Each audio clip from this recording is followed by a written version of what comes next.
Good hello friends, my name is Melanie and welcome back to my channel. I have to say I'm so excited to film this video.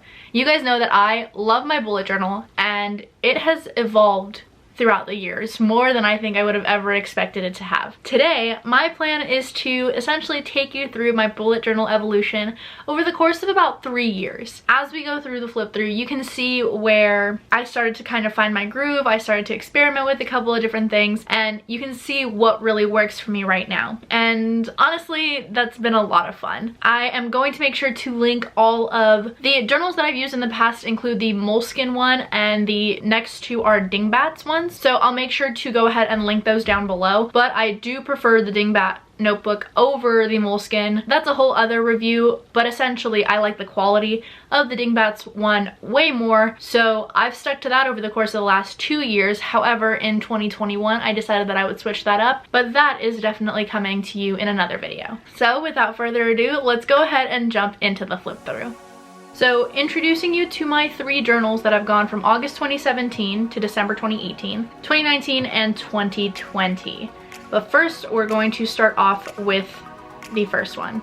So as you can see, I had a couple of fun spreads between October all the way through, I would say, December. I was having a lot of fun kind of playing around with some new themes and new looks. I was big on memories and gratitude, and you can see I had a reflections page and a goals page.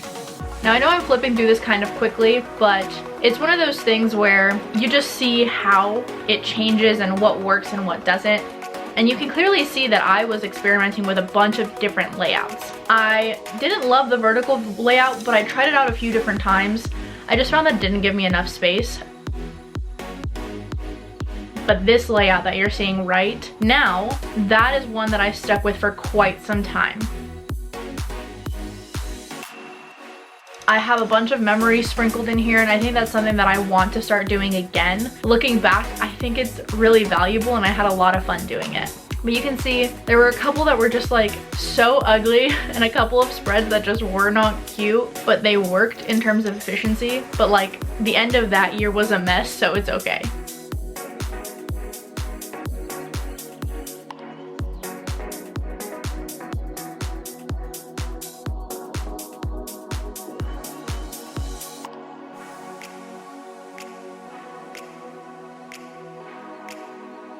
Moving into 2019, this is where I started to use the Dingbats notebook and where I started to kind of hone in on a lot of the skills and things that I learned from that previous year and a half of journaling. So you can see things are pretty consistent. I used to love my reading trackers, and you guys, I'm sure you remember seeing those videos because I was starting to make a few around this time, but I really just used my journal for just about everything, and that was so cool. I used it for my reading, I used it for my tracking. I had a lot of different kinds of spreads, and this spread that you're seeing right here, this was key while I was in school because I was just doing so much all the time, so it was really easy to map things out over the week. So you can see I stuck with that for a really long time. I think December spreads were some of my favorite in terms of the colors and whatnot. And you can see towards the end I started to just kind of mess around with some different random spreads. And I had a lot of leftover paper in this notebook, which was really nice, but also I knew I didn't use my notebook enough. So finally, moving into 2020, you can see a lot of the stuff is pretty similar. Places I went, thanks COVID. But I was still messing around with a bunch of different spreads. You can see I'm like reusing a few of the old ones, looking and messing around. A lot of this stuff is inspired by Amanda Rach Lee, and I think it's pretty evident. But you can see I was really trying so many different kinds of spreads. I was trying to journal a little bit more, trying to add some different types of layouts into my monthly spreads, and you know, trying to make it look a little bit more exciting.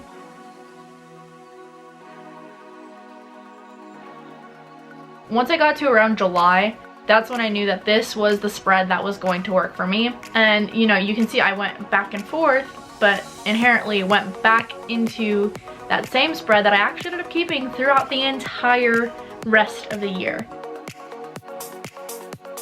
I found that it was a lot more efficient. It organized everything really easily. And you know, here we are coming into December towards the very end. I also included an index at the back of this one, which I found was really, really nice and something I want to evolve even more.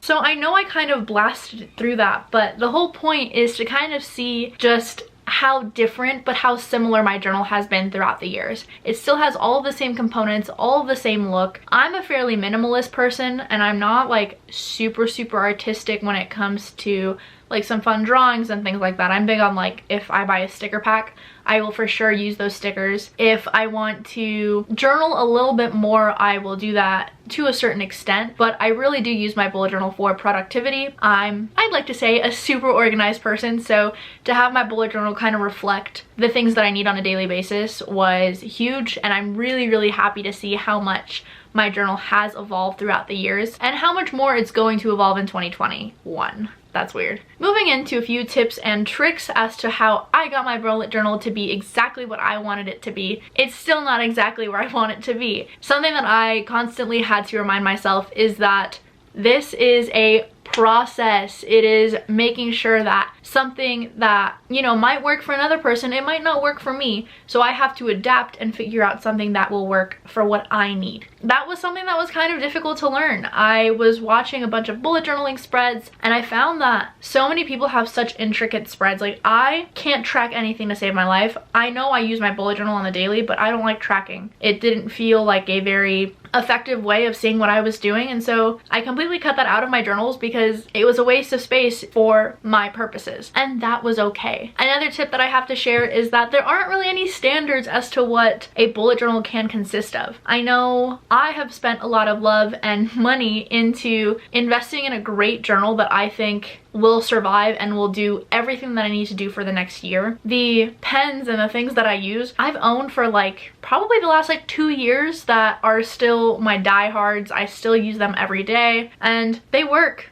I don't need to buy like any fancy whatever, and that's okay. But if you wanted to buy those things because it makes you feel a lot better, it makes, you know, you have better quality items, you have more items that you think work better for you, that's cool. I find that so many people like stress out about the fact that their bullet journal doesn't look the way that it's supposed to, and like there's really no standard for it. It is your productivity journal, your journaling journal, your collage journal, your memory journal. It's whatever you want it to be. And once I kind of realized that, it was like this new awakening where I was able to really enjoy my spreads. I was finding it to be super therapeutic and super simple to get through. As for another tip for general spreads, have fun with them. It's okay if you mess up. I have so many, as you saw, so many ugly spreads that I knew were just there to be there, and it's okay. I would do better next week. Or in the month of February, in 2018, I believe it was, I literally had no bullet journal spreads. I had no weekly spreads. I had no nothing. It was just a running list of each of the days, and when it was that day, I would write like February 12th, here's today's to do, move on. Did it work? Kind of. February was a chaotic month for me that year. That's okay. It wasn't a pretty spread. It wasn't meant to be a pretty spread. It was meant to be productive. So those are, I guess, like my 3 little tips that I can provide. I hope you guys enjoyed this video, and I hope you guys enjoy bullet journaling as much as I do. I'm really excited for my migration for 2021. And I can't wait to film it, and I can't wait to plan out these spreads with you guys. So look out for that very soon, and I hope you guys enjoyed this video. Make sure you leave a like, comment, and subscribe, and until then, I'll catch you soon.